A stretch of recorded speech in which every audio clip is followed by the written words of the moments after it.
부처님 오신 날 등명락가사 큰스님 법문입니다. 그러나 불교 신도들은 다 있습니다. 옛날 모든 종교가 부처님, 불교, 기독교, 또 천주교, 마음에 떠가 있는 이슬람교, 우리가 이런데 보통 3대 종교랍니다. 이슬람, 기독교, 불교. 이 교주들이, 이 종교를 만든 교주들이 똑같이 세 가지가 우리가 인간이 못하는 것을 가지고 있어요. 첫째, 태어날 때 비밀. 예수님도 아버지 없이 태어났다 해도 그 신도들은 다 믿습니다. 오늘날 과학자들이 아무리 연구를 하고 별의별 2000년이 넘도록 연구해와도 아버지 없이 아기가 태어날 수는 없습니다. 그런데 예수님을 믿어요. 그 다음에 살아생전에 예수님도 16년 동안 간 곳이 없어요. 행방불명. 내가 교회 다닐 때, 학교 다니면서 다닐 때는 하늘나라에 올라가셨다. 그래서 우리 믿었어요. 16년 동안 예수님은 12살부터 행방이 묘연했습니다. 29살 때 이스라엘에 들어오신 그 기간을 우리는 아무도 모릅니다. 석가모니 부처님이 왕관을 다 던지고 6년 동안을 히말라야에서 그 보리수 아래서 아무것도 안 자시고 6년을 거기서 계셨다가 믿을 사람이 있어서 누워있겠습니다.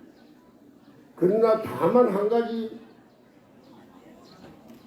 짐작이 가는 것은 여러분 요 관음전로 들어가면 사진이 한 장 있어요. 파키스탄 국보 1호가 부처님 고행사입니다. 절대로 옛날에는 사진을 못 찍고 있어요. 365일 이스라엘 교인들이 국교가 되다시피 한 파키스탄이 365일 불을 끄지 않고 밝히는 곳이 국보 1호가 부처님 고행사입니다. 돌을 닦던 모습. 사람인지 짐승인지 전혀 분간할 수 없을 만큼 뼈만 남은 만큼 6년 동안 처절한 고행을 하신 분이 부처님. 여기 딱 나와 있어요. 근데 오늘날 사람이 어떻게 그렇게 할 수 있겠냐. 그 다음에 이 성인들이 새 성인이 만들어놓은 종교가 사후의 이야기를 하셨습니다. 사후. 우리는 보통 죽은 다음에 잘 믿질 않아요.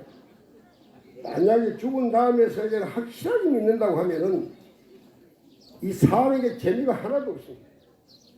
그 생각하느라고 아무것도 산 맛이 안 나요. 그러나 사후 세계는 지금도 불교를 믿고 교인들은 절대라는 거예요. 100% 다음 생에 천국이 있다는 거예요. 예수님 말씀하셨으니까. 근데 불교 신도들만 다음이 있냐 없냐 이거 의문을 많이 해요. 스님 다음 세상에 진짜 있습니까? 이렇게 물어요. 그런데 이 세 종교의 지도자들은 이 땅에 종교를 만든 마호메트하고 이 셋은 다음 생 이야기를 분명히 했습니다. 뭐냐 알라는 예수님 하느님입니다. 반드시 이 사람도 죽고 나면 하늘나라로 간다. 예수님도 반드시 천국이 있다. 부처님은 극락세계에 있다. 그럼 극락이라는 말이 어디서 만들어졌냐? 인도 사람들이 숫자를 만들었어요. 인도 사람들이 1, 2, 3, 4, 5, 6, 7, 8, 100까지 가서 조로 가서 경으로 가면 그 이상의 숫자가 나오질 않아요. 경이 끝이에요. 그런데 마지막 숫자가 있는데 그 마지막 숫자를 쓰질 않아요. 그 마지막 숫자가 우량수 열애불 남함이 다불이 끝입니다. 이걸 인도 사람들이 만든 말. 이건 지금 다른 사람들이 얘기하면 믿질 않아요. 극락은 극히 즐겁다. 거기에 가면은 다시 올 수도 없다. 아주 너무 즐거운다. 그런데 불교의 육도라는 부처님의 윤회 속에 보면 천당이 있어요. 천국, 천당. 그래서 불교에도 하늘 이야기를 많이 하고 천당 얘기를 많이 해요. 왜냐면 육도가 있으니까. 육도가 천당, 지옥, 악이, 수라, 축생 이 모든 6가지를 뱅글뱅글 도는 세계를 육도윤회라고. 여기에 천당이 있는데 이 천당이 기독교 천당입니다. 즐겁고 죽기 즐거워도 어느 기간이 되면 떨어져서 다시 육도로 돌아온다. 육도에 돌아온다. 근데 이 6가지 육도 밖의 세계를 이 돌고 도는 윤회 밖의 세계, 천당 밖의 세계를 해탈입니다. 그 세계를 극락이라고 해요. 그 세계를 열반이라고 해요. 그 세계를 피안이라고 해요. 아제 바라제 바라성아제 모지사바 하는 반야식의 마지막에 이 사바세계 이 오탁악세 이 괴로운 세계에서 건너가서 빨리 하루속히 피안의 세계로 건너가서 하는 말이 아제 바라성아제 이 고통 많은 이 사바세계를 떠나서 부처님 세계로 가자. 그게 아제 바라제 금강경의 골자가 거기 있어요. 반야신경이 금강경의 골수입니다. 부처님께서 금강경을 20년을 설법을 하시고 그 20년에 핵을 뽑아놓은 것이 금강경이고 그 금강경에 핵을 뽑아놓은 게 사국입니다. 사국에는 범소, 유상, 개시연망, 약견, 대상, 비상, 적견, 열애 요 4가지 약이 색견화, 이 엄성구와 신행사도, 불령, 견, 열애 요 4가지 염원관, 포령년, 여러 영여전 하니 응격역시 관하라 요 4가지 요것이 금강경의 핵이요 반야신경의 핵입니다. 이 4가지를 요것을 부처님께서는 20년 동안 설법을 하시다. 중생을 가리키는 제일 큰 대성경전이 금강경입니다. 그건 뭐냐? 범소유상, 개시현망이다. 그 골수가 금강경의 골자가 무릇 있는 바 모든 삼나 만상은 말이야. 집이다 사람이다 뭐다 전부 있는 현상에는 개시허망한 거다. 다 허망된 것이다. 얼마 있지 않으면 없어져 버려. 불 나쁜 그만이고 물 실어 나쁜 그만이고 지진 나쁜 그만이고 아무리 많은 재산이라도 다 없어져. 개시허망. 그것을 우리는 이치는 아는데 생각은 하고 말로 하는데 바로 깨달았을 때 부처님을 볼 수 있다. 그걸 바로 깨달아요. 바로 알 수 없는. 전에 그렇게 다녀 공부를 하고 해도 그 도리는 말로는 나요. 공술에 공수고 갈 때 담에 불고 빈소를 간다. 이런 말을 하지 마라. 그 근본 이체는 범소유상, 개시망, 약견, 재상 이 없어진다는 상을 바로 알 때 부처를 바로 보고 불교를 바로 알 것이다. 약이 색개나 이 엄성구와 신행사도 불능견내라. 너가 절에 와서 기도를 죽자고 해서 만약에 예수님을 보고 싶어 한다든지 하나님을 보고 싶어 한다든지 하는 생각을 가지면 그거는 사도라고 해요. 약이 색개나 부처님을 보고 싶어 하든지 부처님한테 내가 부처다 하고 말을 하는 음성을 듣고자 하든지 이 생각을 하고 기도를 하면 신행사도 불능견내라. 그건 평소에 가도 정이 아니고 삿된 것을 믿는 사람이지 정도를 믿는 사람이 아니다. 그러면 모양과 시상이 상이 없다는 얘기예요. 마지막에 염홍한 포령년 여러 영여전하니 응자귀신하라 역시 관하라. 이 세상은 꿈과 같고 그림자와 같고 아침 미소를 같고 반짝이는 불빛과 같고 잠시 있다가 없어지는 황과 같다.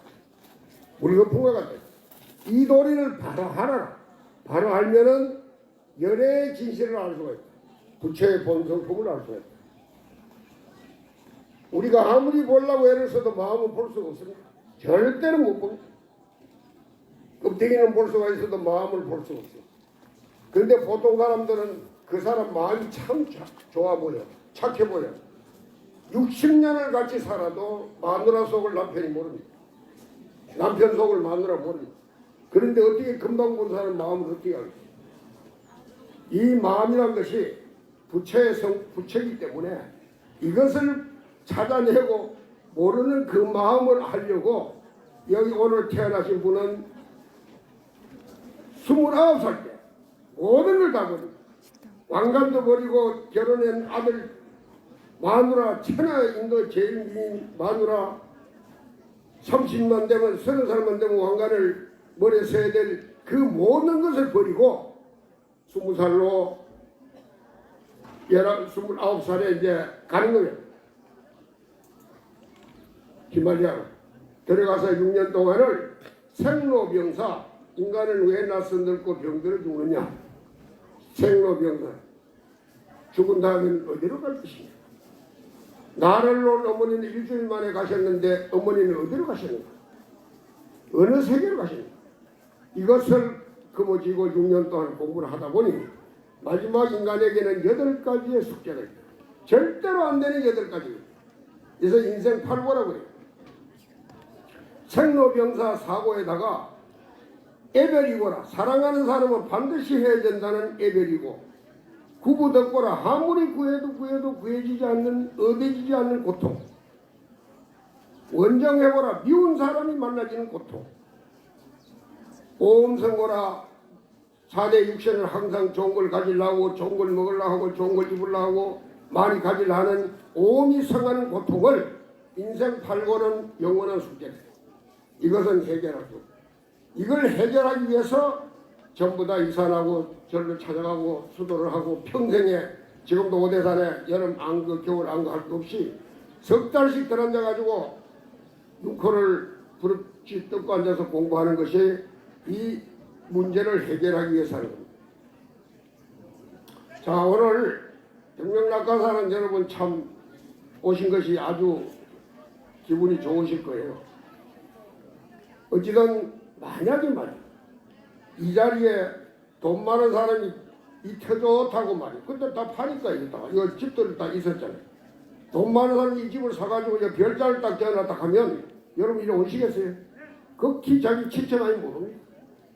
이 아름답고 멋지고 대한민국 정동 쪽에 이 이북에서부터 부산까지 가면서 이렇게 아름답고 좋은 곳은 없어요. 해가 뜨고 달이 뜨고 이 아름다운 좋은 곳을 이 옛날 다 자장줄석에서 자리를 잡아놓은 거 아닙니까? 그래 그 후에까지 스님들이 많이 살았을 텐데 강릉의 불교 역사가 참 안타깝습니다. 전혀 뭐 그 어떤 스님이 말이요, 범일국사 이후에 고연사의 낭원대사 이후에는 스님이라는 역사 하나도 없어요. 어느 스님 살았던 게 없어요. 이게 강릉의 숙제예요, 숙제. 그러면 그 불교의 신복사도 있었고 굴산사 그 큰 신라의 제일 큰 절이 있었고 큰 절이 등명사도 있었고 한송사도 있었고 그 많은 절들이 있었는데 왜 스님들이 계셨다는 역사는 강릉 임명지고 뭐고 다 뒤져도 없어요. 이것을 등명사를 다시 만들어서 중창을 해서 강릉에 데리고 가는 거예요. 강릉 시민에게 데리고 가는 거예요. 문화재는 뭡니까? 나라의 재산이면서도 내 고장의 문화입니다. 이 문화를 내가 만들어서 한 인생이 다 던져서 만들어서 이렇게 강릉에 데리고 가는 거예요. 언제든지 누가 와도 마음을 비우고 기도할 수 있는 곳을 제가 만들려고 지금까지도 앞으로도 노력을 합니다. 여러분 많은 협조를 해주신 덕으로 또 이만큼 제가 잘 견뎌왔고 또 앞으로도 내가 죽는 날이 얼마 안 남았지만은 그날까지 더 아름답고 정말 기도처로 정말 마음의 평화를 얻는 사찰을 만들어서 모든 강릉 시민에게 돌려드리고 저는 혼자 잠시 지금 맡아 있는 거예요. 누가 나보고 주진이 뭐 돈 니 다 가지고 쓰고 벨름 소리 다 해도 저는 맡아 있는 하나의 부처님께 귀의합니다. 가르침에 귀의합니다. 스님들께 귀의합니다. 사찰이 강릉 문화재입니다.